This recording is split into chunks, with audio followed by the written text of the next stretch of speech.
Hey everyone, welcome back to the podcast.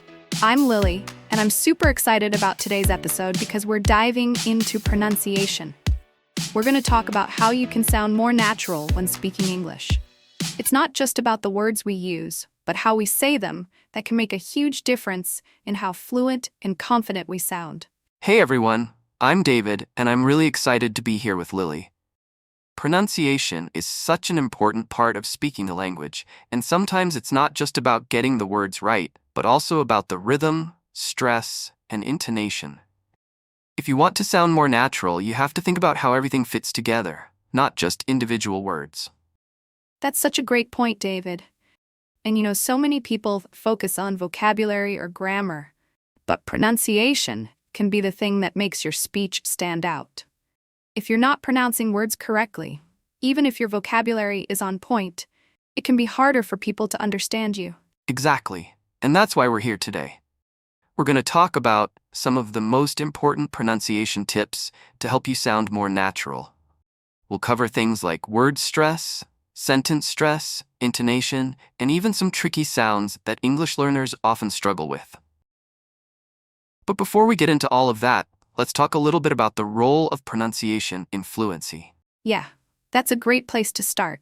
So when we're speaking English, we don't just focus on individual words, right? We focus on the flow of the sentence as a whole. It's the rhythm of speech that makes it sound natural.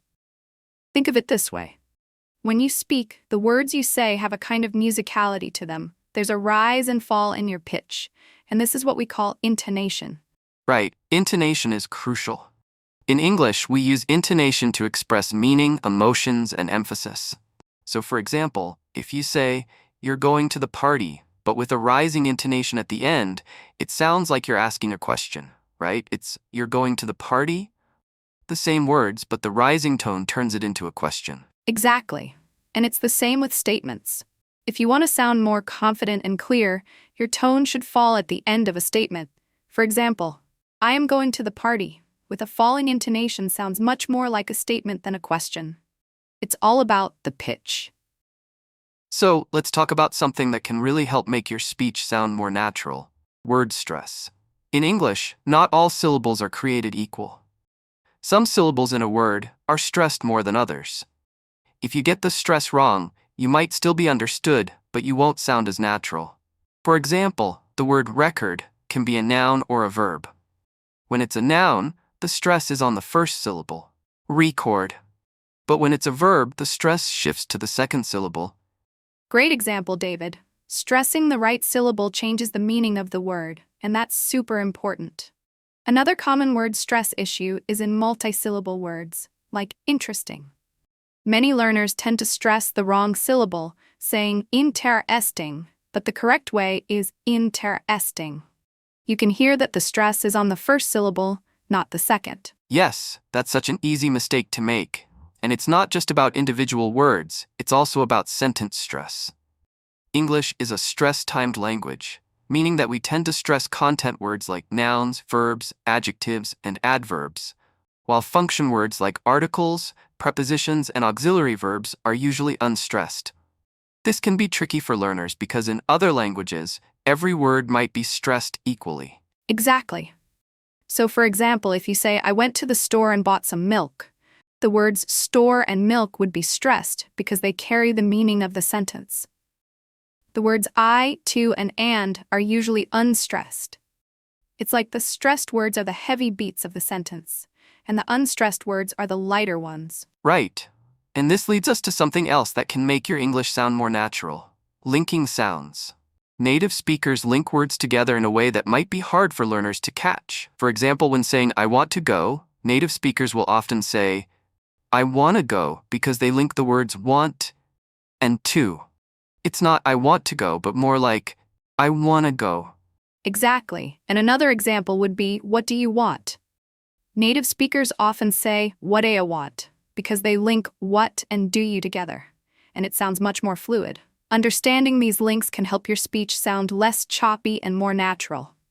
It's also important to note how we reduce sounds in spoken English. For example, "I am" becomes "I'm," "going to" becomes "gonna," and "want to" becomes "wanna." These reductions are so common in everyday speech, and using them can make you sound much more like a native speaker. Right. And speaking of these reductions, let's talk about connected speech. This is when we combine sounds in ways that aren't exactly how the words are written. For example, she is going to the store can sound like she's gonna the store, or even she's going ta the store. We drop some sounds, and others blend together. And connected speech is one of the key aspects of sounding natural in English. If you're always pronouncing every word clearly and separately, it might sound a bit stiff. But if you start to link sounds and reduce words like we do in real conversations, you'll sound much more fluent. I completely agree, David. And it's not just about individual words and sounds, it's also about the rhythm of English. English has a particular rhythm that's based on stress patterns. The key is to practice this rhythm so that it feels more natural when you speak. Exactly.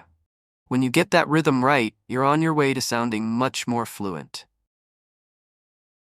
Now, let's take a moment to talk about some of the most difficult sounds in English pronunciation. These are sounds that a lot of learners struggle with, especially because they don't exist in their native languages. Yes, let's start with the th sound, which is found in words like think, this, and that. The th sound is one of the most difficult for learners, especially when it's at the beginning of a word. Some people might say think instead of think, or dis instead of this. But the key is to place your tongue gently between your teeth when you say it. It takes a little practice. Absolutely. Another tricky sound is the R sound in words like right, car, and bird. Many learners make the mistake of pronouncing it like the rolled R in other languages, but in English, the tongue doesn't roll. Instead, it stays toward the back of the mouth. And it's almost like you're curling your tongue a little bit without touching the roof of your mouth. It's definitely one of those sounds you have to practice. Yes. And don't forget about the L sound in words like love, look, and long. Sometimes learners confuse it with the R sound, but remember, the tip of your tongue should touch the roof of your mouth just behind your teeth to make that L sound. It can be hard to distinguish between these sounds, but with some focused practice, you'll get it.